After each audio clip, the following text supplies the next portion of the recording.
செயற்கை நுண்ணறிவு artificial intelligence உலகம் முழுவதும் வேகமாக பரவி வருகிறது. அதில் முக்கிய பங்கு வகிப்பது ChatGPT போன்ற மொழி மாதிரிகள் ஆகும். ChatGPT பல நன்மைகளை வழங்குவதோடு சில குறைபாடுகள் மற்றும் தீமைகளையும் கொண்டுள்ளது. இவை குறித்து தெரிந்து கொள்வது அவசியம். முதன்மையாக மிகப்பெரிய பிரச்சினை தவறான அல்லது முழுமையற்ற தகவல்களை வழங்கும் ஆபத்து. இது மனிதனைப் போல சிந்திக்காது, கற்றுக்கொண்ட தரவுகளின் அடிப்படையில் மட்டுமே பதில் அளிக்கிறது. எனவே சில நேரங்களில் உண்மையற்ற தகவல்களை நம்பத்தகுந்த முறையில் சொல்லக்கூடும். இதனால் பயன்படுத்துபவர்கள் தவறான முடிவுகளுக்கு வர வாய்ப்பு உண்டு. அடுத்ததாக உணர்ச்சி மற்றும் நெறிமுறைகள் எதிக்ஸ் பற்றிய அறிவு இல்லை. இது மனித உணர்வுகளை உணர முடியாது.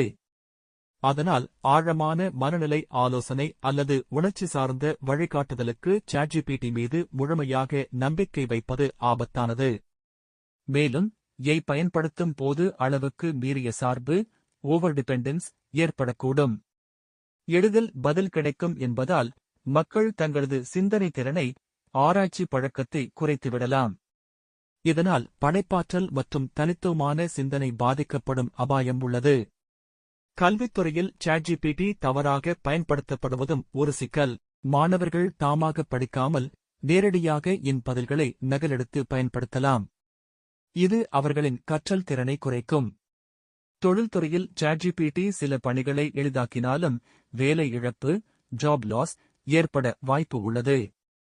குறிப்பாக எழுதுதல், தரவு பதிவு, வாடிக்கையாளர் சேவை போன்ற துறைகளில் மனிதர்களின் பங்களிப்பு குறையக்கூடும்.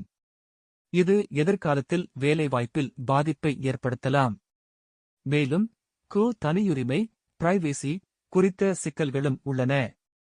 பயனர்கள் அளிக்கும் தகவல்கள் எவ்வாறு சேமிக்கப்படுகின்றன, அவை பாதுகாப்பாக உள்ளனவா என்பதில் எப்போதும் சந்தேகம் எழுகிறது. தவறாக பயன்படுத்தப்படுமானால் தனிப்பட்ட தகவல்கள் கசிவு அடைய வாய்ப்பு உள்ளது. சில நேரங்களில் ChatGPT பாகுபாடு கொண்ட பாயஸ் பதில்களை அளிக்கக்கூடும். இது கற்றுக்கொண்ட தரவின் தன்மையால் ஏற்படுகிறது. இதனால் சமூகத்தில் தவறான கருத்துக்கள் பரவ வாய்ப்பு உள்ளது. மொத்தத்தில் ChatGPT பல நன்மைகளை வழங்கினாலும் அதனுடைய தீமைகள் குறித்து விழிப்புணர்வுடன் இருப்பது மிக அவசியம். உதவிக்கருவியாக மட்டுமே பயன்படுத்த வேண்டும், முழுமையாக அதற்கு அடிமையாகிவிடக்கூடாது. நமது சிந்தனை திறனையும் ஆராய்ச்சி திறனையும் பாதுகாத்துக் கொள்ள வேண்டும்.